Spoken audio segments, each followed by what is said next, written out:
Wording গুলো এলোমেলো হয়ে গেছে, তো এরকম ছিল এ বিশ্বে যা কিছু সুন্দর চিরকল্যাণ কর, অর্ধেক তার করিয়াছে নারী, অর্ধেক তার নর। এই সমাজটাই হলো পৃথিবীতে এমন ভাবে কেউ চিন্তা করে দেখে 50-50, একটু তারতম্য হলে ব্যালেন্স নষ্ট হয়ে যায়। অর্থনীতি, রাজনীতি, সমাজনীতি, পরিবেশ সব ধ্বংস হয়ে যায়। এই জন্য আল্লাহ 50-50 করেছে এবং যার যতটুকু প্রয়োজন ন্যায্যভাবে দেওয়ার বিধান আল্লাহ বিধৃত করেছে। কোরআনের মধ্যে বলা হয়েছে পবিত্র কালামে যে ছেলেরা পাবে দ্বিগুণ, মেয়েরা পাবে তার অর্ধেক। এটার একদম বৈজ্ঞানিক, প্রায়োগিক, প্রাসঙ্গিক কারণ রয়েছে। ঢাকা ইউনিভার্সিটি আমার সহধর্মিনী, তিনি আইন বিভাগের ছাত্রী ছিলেন, LLB LLM পড়েছেন। একদিন প্রশ্ন করেছেন, উনি প্রাথমিক দিকে খুব প্রগতিবাদী ছিলেন, যে ছেলেরা ডাবল পাবে স্যার, ডিন সাহেব, তো আমরা অর্ধেক কেন? এটা কি অন্যায় নয়? তখন ওই ডিন সাহেব বিজ্ঞানের, ওনার নাম ছিল কামরুদ্দিন সাহেব, তিনি বলছেন, মেয়ে তুমি কি এর ব্যাখ্যা বিশ্লেষণ কোরআন পড়েছ? না। বলে যে কোরআনের মধ্যে বলেছে ছেলে অর্ধেক, ছেলে মেয়ে অর্ধেক পাবে, অর্ধেক পাবে ছেলে, যা পাবে তার অর্ধেক। কিন্তু মেয়ের তো কোনো পরিবারের ভরণ পোষণ দায়িত্ব নেই। মেয়ে হাফ পেলেও তার ছেলের অংশ পাবে, শ্বশুর বাড়ির অংশ পাবে, মোহর পাবে, কিন্তু খরচ করা বাধ্যবাধক নয়। কিন্তু ছেলে ডাবল পেলেও সার্বিক খরচ পরিবারের বাধ্য ছেলের উপর। তারপর তিনি অঙ্ক করে দেখিয়ে গিয়েছেন, গড়ে গিয়ে মেয়ে বেশি পাচ্ছে। আর যে যদি আমরা এখানে এই যে বিপত্তি কেন, আমরা মহিলাদেরকে কোরআনের নির্দেশ, আল্লাহর নির্দেশিত সম্মান দিই না, এটা আমাদের ত্রুটি, আমাদের সমাজের ত্রুটি, আমাদের রাষ্ট্র ব্যবস্থার ত্রুটি। সেটা ধর্মের ত্রুটি না, সেটা ধর্মের উপর চাপিয়ে দেওয়া হয়, বিশেষ করে ইসলাম ধর্মের উপরে। এটা একটা অন্যায়।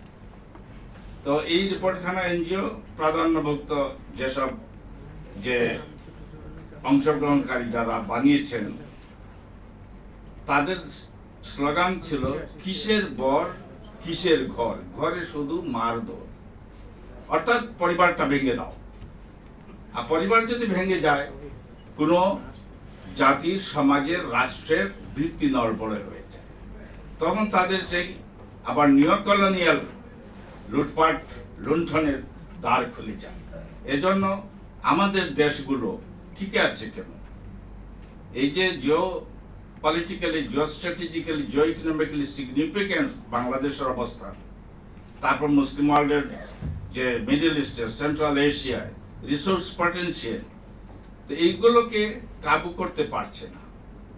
আফগানিস্তানে ব্রিটিশরা লুণ্ঠন করার চেষ্টা করেছে, পরাভূত হয়েছে।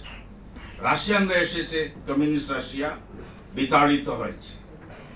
তারপরে আমেরিকানরা 20 বছর লুণ্ঠন করেছে, চেষ্টা করেছে, পরাভূত করতে পারে।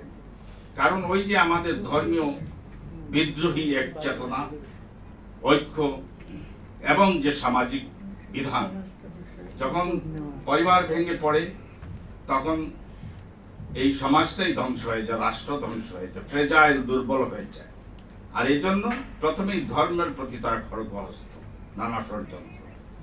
তো আমাদের কোরআনে বলেছে যে বিধান, যে বন্টন, মিরাস, সম্পত্তি, ছেলেমেয়েরা কি রকম নারী পুরুষে ভাগ হবে, বিবাহ প্রথা, তো এগুলো না থাকে, এগুলো তো সোজাসুজি কোরআনের সাথে মানে যুদ্ধ ঘোষণা।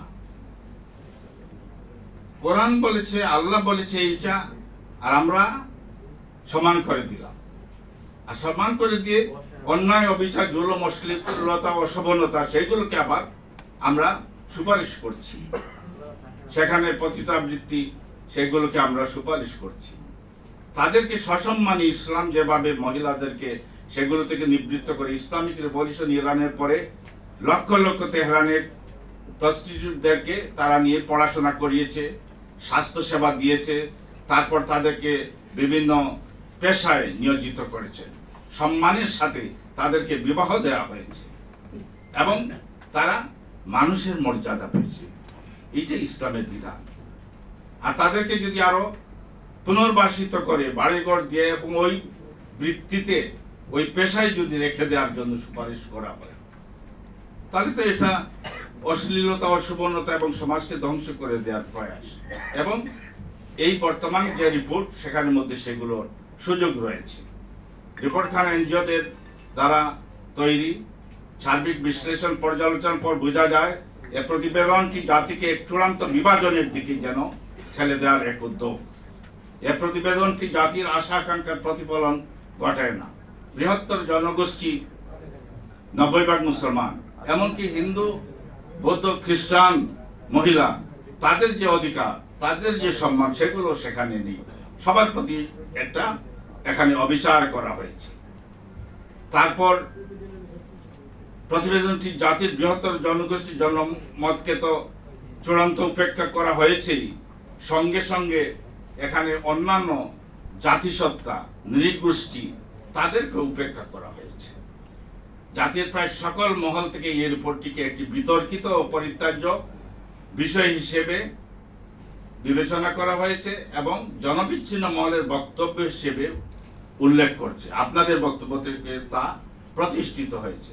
এখানে ইউনিভার্সিটির শিক্ষক, এখানে ডাক্তার, ইঞ্জিনিয়ার, মহিলাদের প্রতিনিধি, পেশাজীবীদের প্রতিনিধি, সামরিক বাহিনীর সাবেক কর্মকর্তা, আলেম ওলামারা এখানে ছিলেন এবং সব মহল থেকে এখানে বক্তব্য। শুধু আজকের এই সেমিনার না, বাংলাদেশের প্রত্যেকটা কর্নার থেকে, বৃহত্তর জনগোষ্ঠী থেকে আওয়াজ উঠেছে, প্রতিবাদ উঠেছে।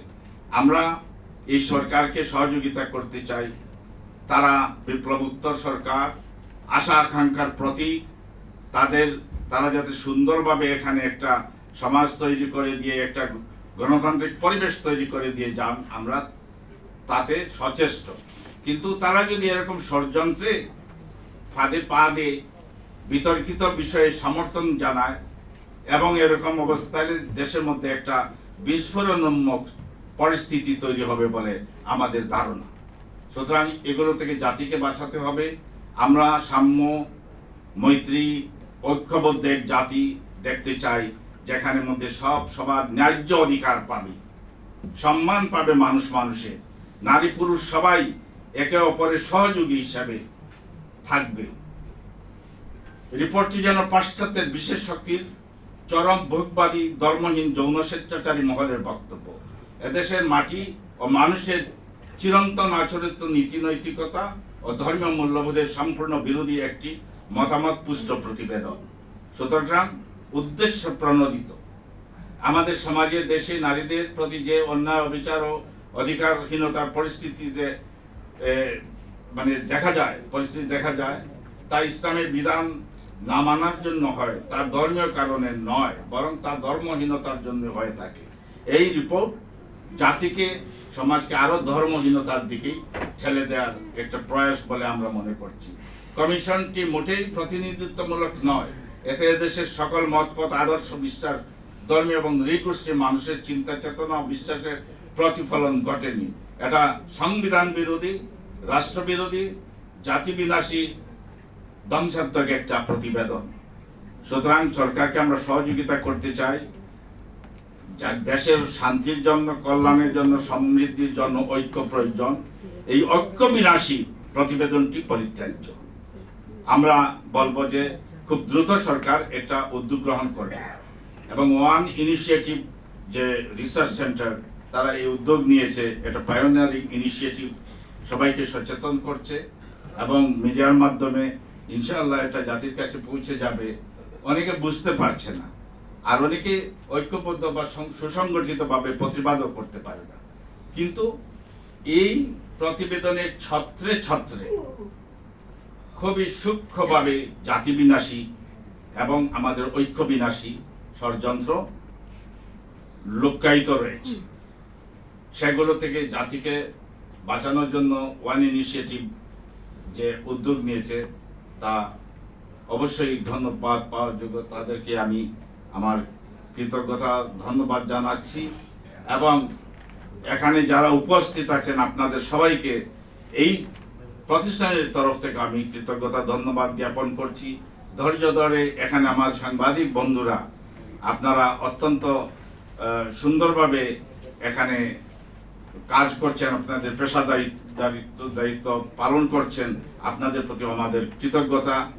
আশা করব জাতি এই ভয়ঙ্কর ষড়যন্ত্র এবং যে চক্রান্ত এগুলো সম্পর্কে সচেতন হবে এবং সরকারেরও বোধোদয় হবে, তারা এগুলো পরিত্যাগ করে সুন্দরভাবে নতুনভাবে সব মত পদের লোকদের নিয়ে সারা জাতিকে ঐক্যবদ্ধ করে বৃহত্তর জনগোষ্ঠীর আশা আকাঙ্ক্ষার প্রতিফলন ঘটানো যায় এরকম একটা নতুন কমিশন যদি করতে হয় সেটা করবে। এই রিপোর্টটাকে যেন আস্থা করে নিক্ষেপ করা হয়। সবাইকে ধন্যবাদ। আল্লাহ হাফিজ। আমরা সবাই প্রতি কৃতজ্ঞতা প্রকাশ করছি। মিডিয়ার ভাইদেরকে বলবো